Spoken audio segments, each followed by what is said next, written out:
Alors effectivement, c'était une surprise, on ne l'attendait pas du tout. En fait, il y a une série de processus de médiation qui étaient en cours de la part de la région, de la part des églises congolaises, etc. L'Angola, notamment, a essayé de réunir les deux hommes. Hein. Absolument, et a échoué en décembre.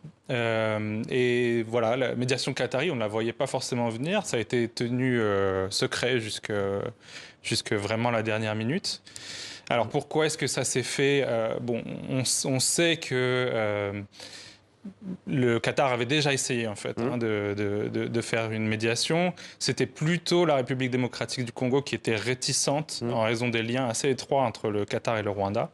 Là, visiblement, il y a eu un changement d'attitude de la part des autorités congolaises. Ce qui a pu peser sans doute, c'est aussi les circonstances. On a d'un côté la pression internationale, les sanctions même qui s'accentuent sur Paul Kagame. De l'autre, la réalité du terrain pour Félix Tshisekedi, le président du Congo.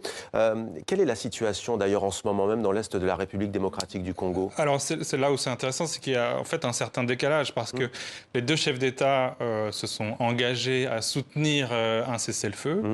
Mais sur le terrain, on ne voit pas du tout les combats qui cessent. D'ailleurs, ces toutes dernières heures, il y a encore des combats qui sont rapportés, notamment autour de la ville de Walikale, qui semble être le prochain objectif du M23. Qui se trouve où? Dans le Nord Kivu, le Sud Kivu? Qui se trouve dans le Nord Kivu. C'est une ville qui se situe notamment sur la route de Kisangani, qui est une des grande ville de la RDC, probablement la 3e ou 4e plus grande ville de RDC. Alors les rebelles sont encore assez loin de Kisangani, mais voilà, ils continuent de progresser.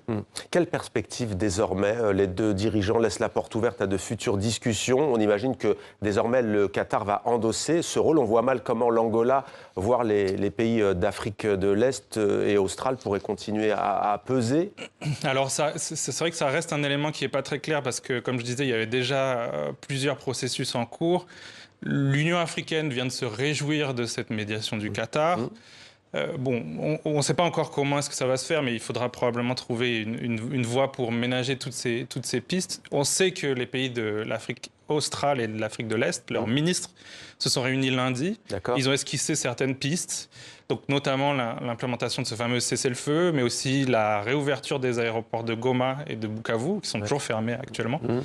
Et le redéploiement, ça c'était aussi une surprise, le redéploiement de la mission de l'ONU en RDC, la MONUSCO, au Nord Kivu et au Sud Kivu.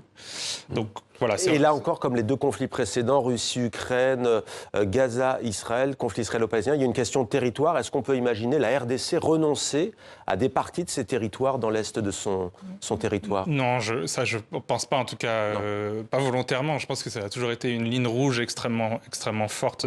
Kinshasa demande le retrait des miliciens et éventuellement des troupes rwandaises qui seraient sur son sol. Alors des troupes rwandaises, ça c'est certain, et du M23 aussi.